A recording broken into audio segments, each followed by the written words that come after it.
زه هغه لاس هغه ټوپک پیژنم،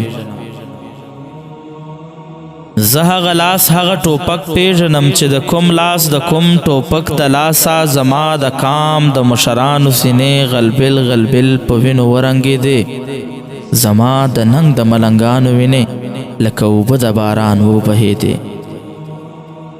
دغه لاس دغه ټوپک دغه مورچا زما د ستړي ژوند د عمر کیسه، دغه زما د پاره نوې نه ده، دغه زما د زمانو تجربه.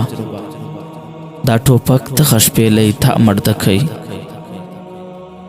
دا ټوپک دغه شپېلۍ دا مردکۍ مدام زما د زړه ځیګره وتې، دا بارود دغه ګولۍ دغه ګولۍ زما د هر شهید د سره وتې.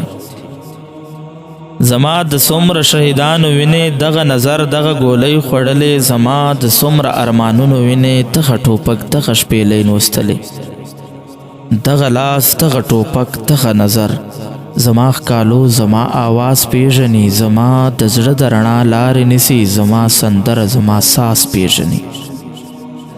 ما چې په کوم لوري قدم اخیستی دغه نظر په هغه لور وتی دی، زما شعور چې کله ساه اخیستی د دې ټوپک د خولې نه اور وتی دی.